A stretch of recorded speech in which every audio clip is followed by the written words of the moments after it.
சைட்டோட பேர்லயே அதனுடைய வைப்ரேஷன் இருக்கும் பாருங்க. ஜிஎஸ்டின்றது என்ன சொல்றாங்க? கிராண்ட் சதர்ன் ட்ரங்க் ரோடு, கரெக்டுங்களா? அப்போ அந்த நம்மளுடைய சென்னை புறநகர் பகுதிகளில் மிக மிக ரொம்ப அற்புதமான ஒரு வளர்ச்சி அடைஞ்சிருக்க, அபார வளர்ச்சி அடைஞ்சிருக்க ஒரே இடம் எதுன்னு கேட்டீங்கன்னாக்கா நம்மளுடைய ஜிஎஸ்டி ரோடு தாங்க. இந்த ரோடை ஒட்டிய ஒரு மனைப்பிரிவு இன்னைக்கு நம்ம ஒரு முதலீடு போட வந்திருக்கோம் அப்படின்னா இது காலம் நமக்கு கிடைத்த ஒரு கொடுப்பனையா தான் நம்ம இதை கருதுறோம். வணக்கம், என் பேர் பரமேஸ்வரி. குரு சார் மூலயமா இந்த ஃப்ளாட் எங்களுக்கு தெரிய வந்துச்சு. வந்ததுமே எங்களுக்கு இடம் ரொம்ப பிடிச்சிருந்ததுனால ஃப்ளாட் நம்பர் 130 அதை வந்து நாங்கள் புக் பண்ணியிருக்கோம். இன்னைக்கு நம்மளுடைய நிறுவனம் வெறும் இடத்த மட்டும் கொடுத்து அதை வாங்கிக்கணும்னு சொல்லாம அந்த இடத்துல அடிப்படை வசதிகள், தார் சாலை, கரண்ட் வசதி, அதுக்கு பிறகு தண்ணீர் வசதி, பென்சிங் செய்யப்பட்டு 24x7 24 மணி நேரமும் பாதுகாப்பாக இருக்கக்கூடிய வேலி அமைத்து செக்யூரிட்டி அது எல்லாத்தையும் அமைச்சுதான் நம்ம இந்த நிலத்தை நம்ம வந்து கொடுக்குறோம். முத்தான முதலீடா நம்ம கொடுக்குறோம். ஜிஎஸ்டி ரயில்வே சிட்டியில வந்து இடம் பார்க்கறதுக்கு வந்திருந்தோம். இங்கே நிறைய ஃபெசிலிட்டிஸ் இருந்துச்சு, ப்ளஸ் எல்லா அம்யூனிட்டிஸுமே நல்லா இருந்துச்சுனால we are okay to buy the land here. ரெண்டாவது பார்த்தீங்கன்னா இந்த அச்சரப்பாக்கம் சைட்டில் வந்து ஒவ்வொரு ஃப்ளாட்டுமே அவ்வளோ அருமையாக தரமான ஃப்ளாட்டுங்களாக இருக்குது. மெயின் ரோடு பக்கத்திலே இருக்குது, தண்ணி வசதி இருக்குது, இபி இருக்குது, எல்லா வசதியும், கோயில் இருக்குது, மார்க்கெட் இருக்குது, எல்லா வசதியுமே இருக்கிற சைட்டு சார். இது ரொம்ப பிடிச்சிருந்ததுனால நாங்கள் இதில் வந்து ஃப்ளாட்டை புக் பண்ணி வாங்கிட்டோம். இப்போ ஒரு நிலம் வாங்க போறேன்னு வச்சுக்கோங்களேன், நம்ம என்னென்னலாம் சார் பார்ப்போம்? ஒரு நிலம் வாங்க போறேன்னா முதல்ல வந்து அடிப்படை வசதிகள் இருப்பான்னு பார்ப்போம். அடிப்படை வசதிகள் என்னென்ன? ஒன்று, ரயில் மார்க்கம் இருக்கான்னு பார்ப்போம். அது நம்மளுடைய சைட்ல கிட்டத்தட்ட 1 கிலோமீட்டர் டிஸ்டன்ஸ்லயே இருக்கு. சரி, அடுத்ததா ஒரு பெரிய அகலமான சாலை வசதி இருக்கான்னு பார்ப்போம். அந்த சாலை வசதி இருக்கான்னு பார்த்தீங்கன்னாக்கா கிட்டத்தட்ட 1.2 கிலோமீட்டர் நம்மளுடைய ஜிஎஸ்டில இருந்து 1.2 கிலோமீட்டர்ல நம்மளுடைய side on road side. So ஒரு ஜிஎஸ்டியோட பெல்ட்டு, இன்னொன்று ரயில்வே ட்ராக்கோட பெல்ட்டு. ஆனால் நாம எப்படி கொடுக்குறோன்னா வளர்ந்த இடமாவே கொடுக்குறோம். அதாவது உடனே வீடு கட்டி குடியேறக்கூடிய இடம்.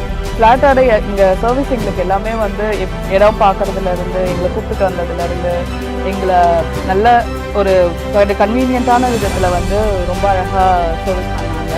அதாவது ஒன்று வாங்குறோம் அப்படின்னா நமக்கு முதல்ல பிடிச்சிருக்கணும். பிடிச்சதுக்கு வந்து ரீசன் என்னவா இருக்கும் அப்படின்னு பார்த்தீங்கன்னா, முதல்ல இடம் பிடிச்சிருக்கான்னு பார்த்தீங்கன்னா நியர்பை ரோடு தெரியுது. ஸோ அதனால பிஎஸ்சி ரோடு இருக்குது. இது எல்லாத்துக்கும் ஏற்ற மாதிரி ரோடு இருக்கிறதுனால நாங்கள் இடத்துக்காக வந்தோம். அதாவது பார்த்தீங்கன்னாக்கா இதில் பார்த்தீங்கன்னாக்கா தண்ணி வசதி, ஈபிலேருந்து எல்லாமே பக்காவாக இருக்குது சார் இங்கே. ஸோ அப்படி பார்க்கும்பொழுது நம்மளுடைய சைட்டுக்கு மிக அருகாமையிலேயே எதுக்கு வந்து பார்த்தீங்கன்னா மார்க்கெட் இருக்குங்க. ஸோ மார்க்கெட் இருக்கு. அது மட்டும் இல்லாமல் பார்த்தீங்கன்னா நம்மளுடைய ஆதிபராசக்தி பள்ளி குழுமம், அங்கே இல்லாத அடிப்படை வசதிகளே இல்லைன்னு சொல்லலாம். கிட்டத்தட்ட ஜஸ்ட் ஒரு 3 நிமிஷம் டிராவல் பண்ணீங்கன்னா நம்மளுடைய ஆதிபராசக்தி கோயில் இருக்குங்க.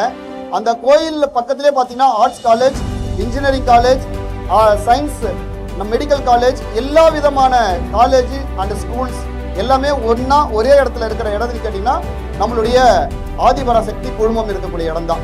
அப்படி பார்க்கும்பொழுது நம்மளுடைய 3 நிமிட பயணத்திலே பார்த்தீங்கன்னா மேல்மருவத்தூருடைய ரயில்வே ஸ்டேஷன், அங்கே வந்து பார்த்தீங்கன்னா நிற்காத எக்ஸ்பிரஸே கிடையாதுங்க.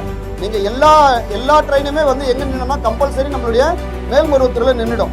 அப்படி பார்க்க போனீங்கன்னா உங்களுக்கு ஜஸ்ட் அங்கேருந்து 5 மினிட்ஸில் நம்மளுடைய சைட்டுக்கே வந்துடலாம். இன்னைக்கு யாரோ ஒருத்தர் வாங்குறாருன்னா அடுத்த வாரமே பூமி பூஜை போட்டு 3 மாசத்துல வீடு கட்டி குடியேறலாம். அந்த அளவுக்கு அனைத்து அம்சங்களும் ஒன்றாக இணைந்த இடம் தான் இந்த இடம். சரி, சைட் எப்படி இருக்கு சார்? சூப்பரா, சூப்பர் ஸ்டாரா? Super star. ஓகே, இப்போ இங்க இருந்து நம்ம ஜிஎஸ்டில இருந்து வந்தோம். தமிழ்நாட்டிலேயே நம்பர் 1 ரோடு என்ன? ஜிஎஸ்டி ரோடுக்கு ஒரு கை தட்டலாமா? ஜிஎஸ்டி ரோடுக்கு ஒரு கை தட்டலாம். இன்னைக்கு எல்லாரையும் அங்க இருந்து கூட்டு வந்து சென்னையில சேர்க்கக்கூடிய ஒரு அற்புதமான பாதையை வந்து ஏதோ ஒரு மனிதன் மதுரை வரலும், இந்த திருச்சி வரலும் இந்த டிராவல் பண்ணியிருந்தான். ஏதோ ஒரு மனிதன், ஆதி மனிதனா இருக்கலாம், இல்லை நம்ம ஆளுங்க யாராவது இருக்கலாம். மதுரையில இருந்து எந்த ஊர்ல வந்துருக்காங்க, பாண்டிய நாட்டுல இருந்து இங்க பல்லவ நாடு வரலும் டிராவல் பண்ணியிருக்காங்க. அவன் பார்த்து சொல்லியிருக்கான், இந்த இப்படிதான் போகணும், சென்னைக்கு இப்படிதான் போகணும், இங்க மதுரைக்குன்னு சொல்லி கொடுத்தான். 10 கோடி மக்களோடையும் தொடர்புள்ள ஒரு முக்கியமான ரோடு இல்லையா? தமிழ்நாட்டுல வந்து 10 கோடி பேர் கிட்ட இருக்கிறோம். அப்ப இந்த ரோடுக்கு வந்து நம்ம இது வந்து 8 வழிச்சாலையா மாத்துறாங்க. எத்தனை சாலை? ஆல்ரெடி நீங்க போனீங்கன்னா செங்கல்பட்டு பக்கத்துல அந்த லாரல் மால் முன்னாடி பாருங்க. இப்போ ஆல்ரெடி அந்த ஒர்க்கை ஸ்டார்ட் பண்ணிட்டாங்க. ஆல்ரெடி 8 வழிச்சாலை செங்கல்பட்டுல இருந்து தாம்பரம் வரலும், பெருங்குளத்தூர் வரலும் போட்டுட்டாங்க. இப்போ எங்க போட்டுட்டு இருக்காங்க? திண்டிவனம் வரலும் போறாங்க. இது வரலும் இப்போ 8 வழிச்சாலை திண்டிவனம் வரலும் போறாங்கன்னா என்ன பண்ண போறாங்கன்னு அர்த்தம்? சென்னை திண்டிவனம் வரலும் வளர்க்க போறாங்கன்னு அர்த்தம். அதே மாதிரி அச்சரப்பாக்கம் சிஎம்டி லிமிட்டுக்குள்ளேயும் கொண்டு வந்துட்டாங்க. அடுத்து திண்டிவனம் வரலும் சிஎம்டி லிமிட்டை எக்ஸ்டெண்ட் பண்றாங்க. சிஎம்டி லிமிட்னா என்ன sir? Chennai metropolitan development authority லிமிட்னா சென்னைட்ட கொடுத்துட்டாங்க. எதை அச்சரப்பாக்கத்தை கொடுத்துட்டாங்க. அடுத்து திண்டிவனத்தையும் கொடுக்கறதுக்கு ரெடி பண்ணிட்டாங்க. அப்ப சென்னைக்கு ஒரு கை தட்டலாமா? நல்லா சென்னைக்கு ஒரு கை தட்டலாம் இல்லையா? சென்னை வந்து இன்னைக்கு எவ்வளவு பேரை வாழ வச்சுட்டு இருக்குது. என்னை முதற்கொண்டு இந்த பல கோடீஸ்வரர்கள் உருவாக்குற முதற்கொண்டு இங்க ஆரம்பிக்கிறப்போ ஜீரோல ஆரம்பிச்ச எல்லாரையும் ஹீரோ ஆகியிருக்கா இல்லையா? சென்னை ஆகியிருக்கா? அப்ப சென்னை நம்ம அண்ணையா சொல்லலாமா? சவுண்டா சென்னை நம்ம அன்னை சொல்லலாம். கேட்கலையா? எவ்வளவு பேரை வளர்த்து எடுக்குது இல்லையா? இன்னைக்கு எவ்வளவு பேரை வந்து இன்னைக்கு இன்டர்நேஷனல் சிட்டியா மாறிட்டு இருக்கு சென்னை இல்லையா? ஒரு வேர்ல்ட் லெவல்ல வந்து ஃபேமஸா மாறிட்டு இருக்கு. ஒரு 2 துறைமுகங்கள் கொண்ட ஒரு இன்டர்நேஷனல் ஹார்பர் சிட்டி. 2 துறைமுகம் எங்கேயுமே மேஜர் துறைமுகம் கிடையாது. ஆனா இவர் எக்ஸ்போர்ட் இம்போர்ட்டுக்கு அற்புதமான நகரம்.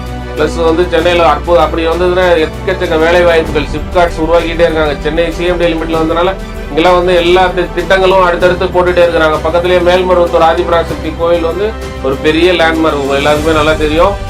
ஸோ சைட்டை பொறுத்தவரை பக்கத்துல பஜார் இருக்குது. என்ன ஒரு பஜார் பக்கத்துல சைட் கிடைக்குமா? கிடைக்காது. ஜிஎஸ் ரோடு பக்கத்துல சைட் கிடைக்குமா? கிடைக்காது. ஒரு ரயில்வே ஸ்டேஷன் பக்கத்துல சைட் கிடைக்குமா? கிடைக்காது. ஒரு 100 அடி ரோடு மேல சைட் கிடைக்குமா? கிடைக்காது. எல்லாம் சேர்ந்து ஒரு சைட் கிடைக்குமா? கிடைக்காதுல்ல. கிடைச்சிருக்குல்ல. இப்ப என்ன பண்ணலாம்? சைட்டுக்கு ஒரு பெரிய கை தட்டலாமா? சைட்டுக்கு ஒரு பெரிய கை தட்டலாமா? சைட் நல்லா இருக்கு, மொமெண்டம் நல்லா இருக்கு, வைப்ரேஷன் நல்லா இருக்குது. எப்படி சார் இருக்கு? தார் ரோடு நல்லா இருக்குது. வேற என்ன சைட்டை பத்தி பேசணும்னா நீங்க என்ன பேசிக்கிட்டே இருக்கலாம். இதுல வந்து பாத்தீங்கன்னா நான் கஸ்டமரா வந்து தான் நான் இங்க பிளாட் வாங்கியிருக்கேன். ஆனா நான் இனிமேல் வந்து இந்த இதுல வந்து மார்க்கெட்டரா மாறலாம்னு இருக்கேன் நான். நன்றி சார், வணக்கம்.